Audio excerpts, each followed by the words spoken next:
after a brief discussion with myself and a man called Mike, the decision has been made.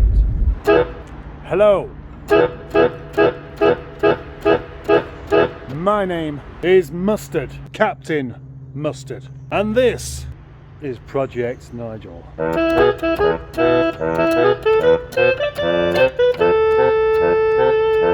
And in today's rather exciting episode,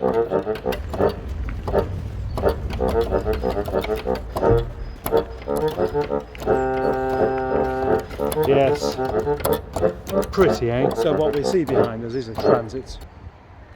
Well, it is now, it is a transit that is graffitied and dirty. And there's a Renault Clio engine that's still there.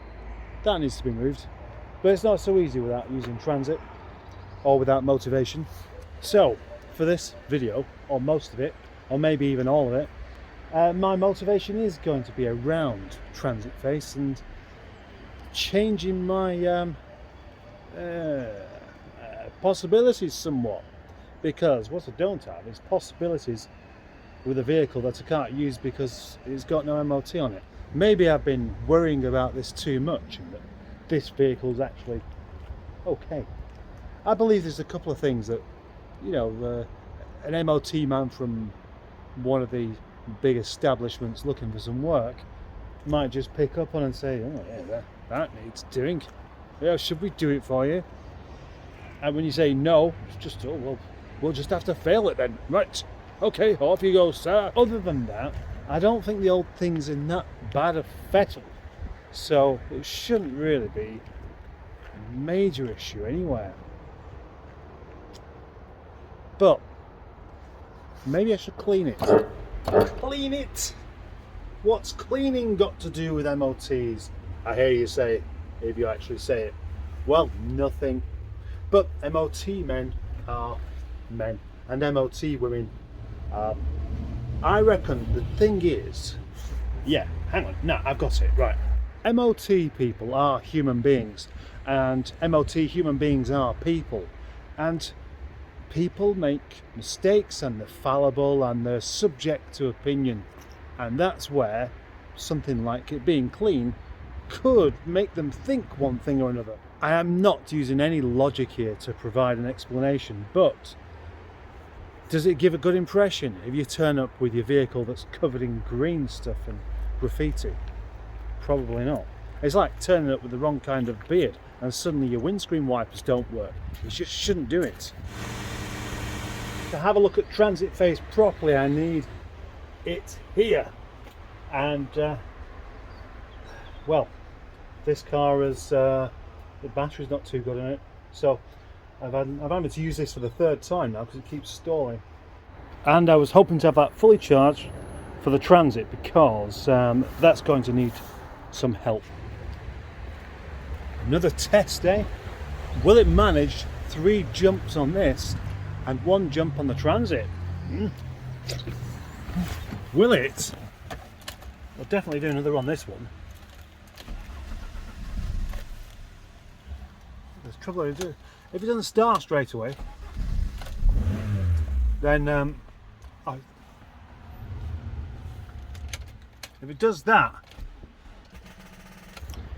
then it's going on for a 4th boost rather than a 3rd, which means it's unlikely that that's going to have anywhere near enough power left in it to get the Transit going.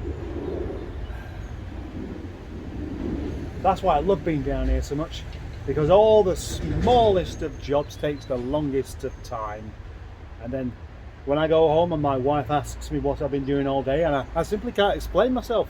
I don't know. I've got so much to do, and I just, well, as much as I'm used to things going a bit wrong, starting my day off with this car now in the way of everything wasn't what I was expecting. There doesn't seem to be enough charge left in this just to get it going. My original plan for today was to organise some parts, organise some space, because I have a van load of other parts ready to be collected for me to move on, and that would have been quite a good thing to have done today. Right, that's the 5th time I've tried to start it, and it starts, turns off quickly, and then just goes up, up. So one thought has occurred to me just here. What if it's actually just run out of petrol? Because when I picked this car up, it didn't have enough petrol in it for me to feel comfortable with driving it back, even though it wasn't very far. So that needs to go back on charge. And then go back to the traditional method of jump starting. Almost.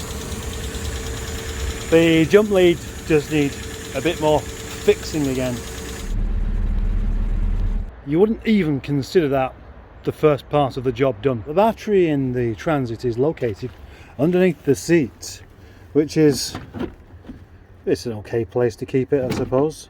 I don't know why it's there rather than under the bonnet, but the trouble is you need to slide the seat forward to do it, and then you can't slide it backwards unless you're sat on it. Yeah, so you can see how much room I've got to get back in there. Now, I don't think that's going to be anywhere enough, but I'm still going to try it. I might as well.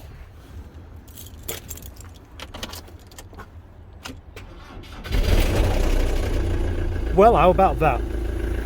Maybe I'm just about to start saying that perhaps Ford make good engines after all. It's just that they're really noisy, aren't they? And that is a noisy engine.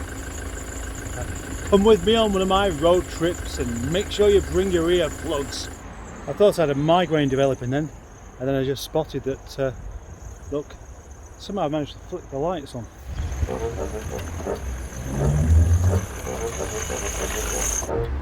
Let's not have a great big saga out of this then, eh? Just figured out some logic for removing the Project Nigel Graffiti, and that is that what if the MOT man has heard of Project Nigel and doesn't like it?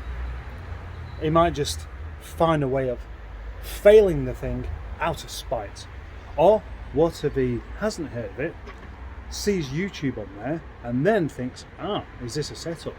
Or is he going to be making a video about the MOT, which I kind of am, although I'm not disclosing any information about where I'm going. And that might make him think, yes, I better check absolutely everything that really isn't quite that important, but just in case, you know. You would think that MOTs are as straightforward as just following a set of rules, but they're kind of not. There is a bit of discretion involved, or at least there should be. Well, here is the first phase of scraping off the paint. I thought I was just going to be able to do it with a blade, but it stuck more than I thought. Do you like working in the damp, miserable weather that we have in Britain? Do you? I could say that I haven't chosen a particularly good day to start doing this, but then there's not going to be a particularly good day to start doing this, is there? Because it's either going to be wet or cold, and yeah, at some point you just have to stop complaining and just get on.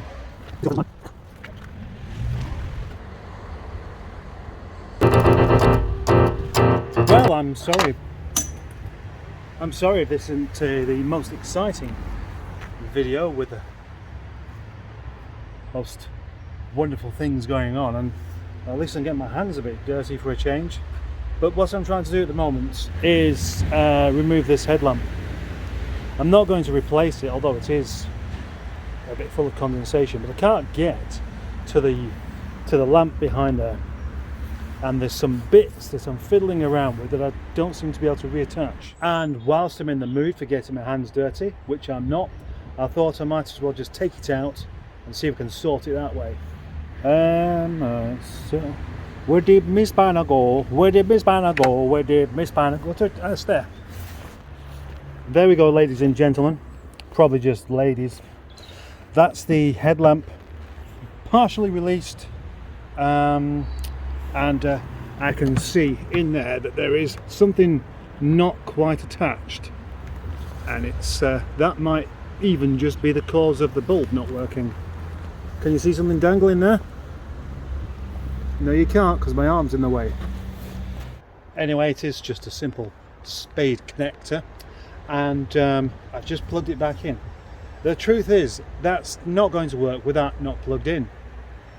And even if it doesn't work, now I've got it to that stage, it's only going to be a matter of changing the lamp anyway, so it won't be too difficult. But the problem was, as with most vehicles these days. Getting your hand through a gap down there where you can't see anything and trying to do something without breaking something. Yeah. I've just got distracted by something. Look at that there on the tea bags. It says, pop it in your food waste bin. Do we really need to know that? Do we need to be told that? We've got food waste bins. Obviously tea bags or any kind of thing like that is some sort of food waste derivative,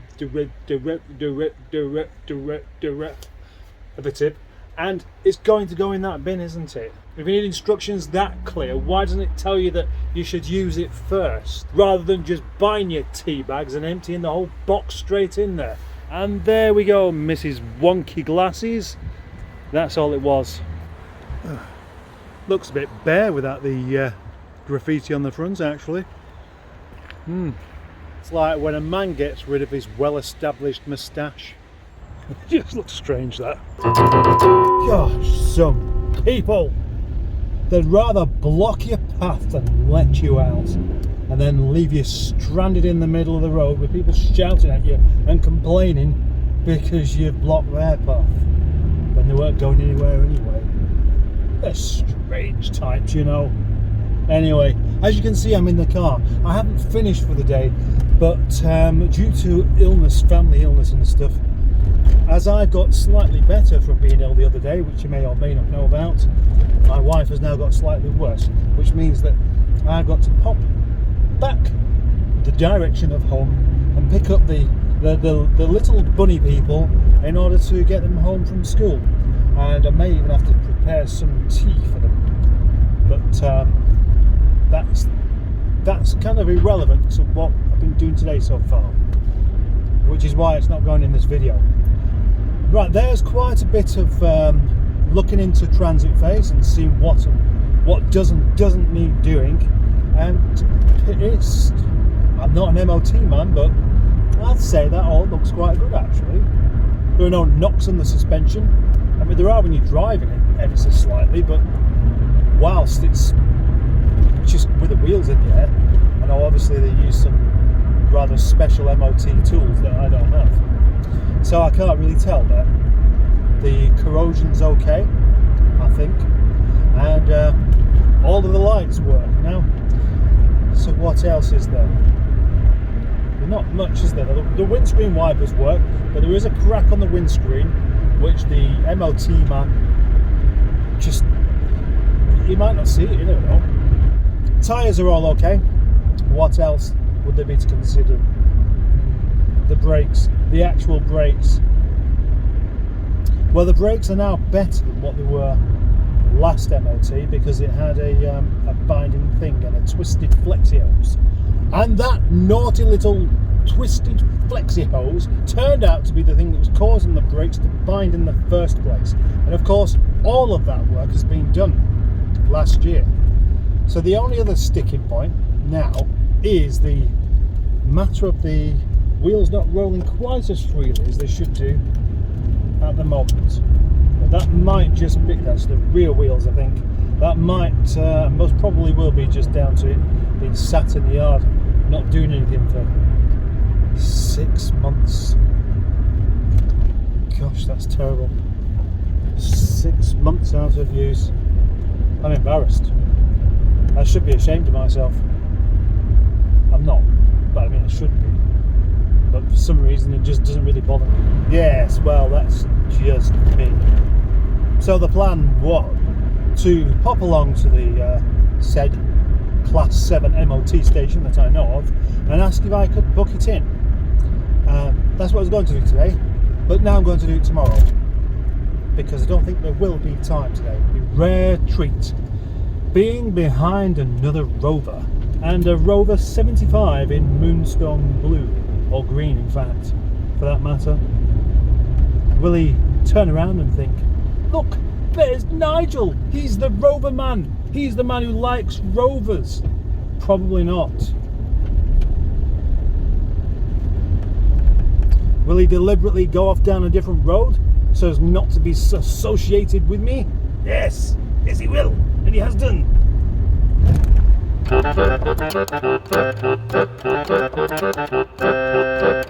Hello, my name is Paul and I run this channel, and I spend an awful lot of time and effort trying to make these videos as interesting, quirky and amusing as possible. So if you like them, please do subscribe and press that notification bell as well. If you want to support the channel further, you can do. There is a link in the description with my email where PayPal donations can be made, or pressing the super like thing, or becoming a channel member. There's so many things you could do. Oh yeah, and thanks.